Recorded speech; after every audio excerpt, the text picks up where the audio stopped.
খেলাধুলা মানুষকে সব বাজে নেশা থেকে দূরে রাখে, ঐক্যবদ্ধ হতে শেখায়। সংযুক্ত আরব আমিরাতে শুরু হওয়া ফুটবল টুর্নামেন্টের উদ্বোধনী অনুষ্ঠানে এই মন্তব্য করেন কুমিল্লা ২-এর হোমনা তিতাস প্রবাসী কল্যাণ পরিষদের কেন্দ্রীয় কমিটির সভাপতি মহিউদ্দিন খন্দকার।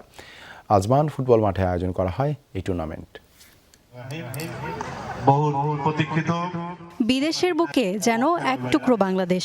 আরব আমিরাতের বিভিন্ন স্থানে কর্মরত নানা বয়সী বাংলাদেশির উপস্থিতিতে প্রাণচঞ্চল হয়ে উঠেছে আজমান মাঠ। কুমিল্লা ২ হোমনা তিতাস প্রবাসী কল্যাণ পরিষদের চতুর্থ প্রতিষ্ঠা বার্ষিকীতে আয়োজন করা হয়েছে প্রীতি ফুটবল ম্যাচ। তারই উদ্বোধনী অনুষ্ঠানে জড়ো হয়েছেন দেশটিতে বসবাসরত বাংলাদেশিরা।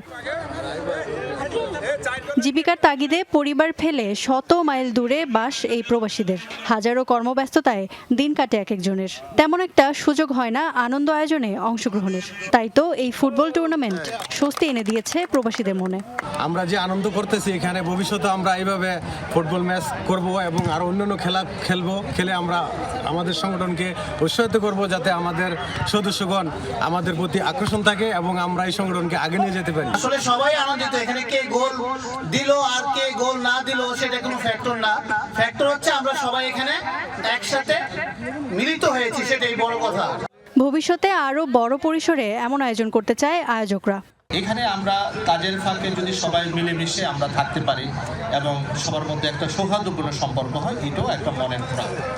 শুধু অর্থনৈতিক সমৃদ্ধি আসলেই হবে না, আমাদের মানসিক শান্তি থাকতে হবে এবং এই যে কাজগুলি আমরা করছি এটা হলো মানসিক শান্তির জন্য একটা বিশাল বিকাশ ঘটাবে। আপনাদের সহযোগিতায় ইনশাল্লাহ ভবিষ্যতে আমরা এই প্রবাসী কল্যাণ পরিষদ দিয়ে যাতে প্রত্যেকটা প্রবাসী এখান থেকে উপকৃত হতে পারে।